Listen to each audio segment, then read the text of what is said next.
السلام علیکم ورحمۃ اللہ وبرکاتہ۔ الحمدللہ کفا وسلام علی عبادہ الذین اصطفیٰ، اما بعد۔ محترم ناظرین کرام، قربانی سوال و جواب کی نشست میں آپ حضرات کا استقبال ہے۔ آج کی نشست کا موضوع ہے کیا قربانی کے اندر عقیقہ بھی کر سکتے ہیں؟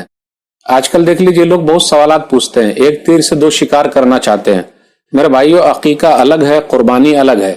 عقیقہ کب ہوتا؟ جب بچہ پیدا ہو تو 7ویں دن کرنا پڑتا، اور قربانی کب ہوتی؟ وہ سال میں ایک بار، اور بچے کے لیے کبھی ہو سکتا بچہ ہو کسی کو نہ ہو، تو یہ ایسا مکس کرنے کا نہیں ہے، سب الگ الگ کرنا ہے۔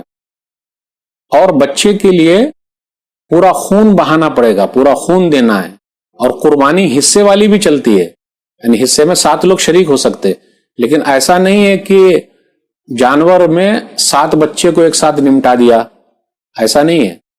حدیث کے اندر کیا آیا؟ صحیح بخاری کتاب العقیقہ حدیث نمبر 5472، مال غلام عقیقۃ، بچے کے لیے عقیقہ ہے، فاریق عنہ دمن، اس کی طرف سے خون بہاؤ، وامیتوا بہ الاعضاء، اور گندگی اس کی صاف کرو۔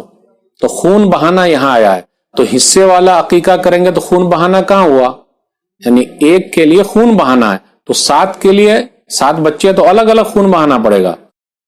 ایک اور حدیث کے اندر آیا، سنن ابی داؤد کتاب الضحایا حدیث نمبر 2834، عن الغلام شاتان مکافئتان، کہ عقیقے میں بچے کی طرف سے لڑکا ہے تو 2 بکرا بکری، وان الجاریہ شاتن، اور بیٹی کی طرف سے لڑکی کی طرف سے 1۔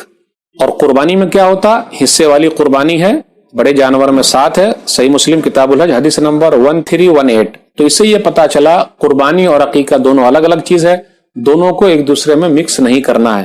ہاں، اگر قربانی کے دن ہی اگر کوئی بچہ ایسا ہے کہ اس کا عقیقہ پڑ رہا ہے تو الگ سے جانور اس کے لیے لے، اور قربانی کے لیے الگ جانور لینا پڑے گا۔ ھذا ما عندی واللہ اعلم بالصواب، والسلام علیکم ورحمۃ اللہ وبرکاتہ۔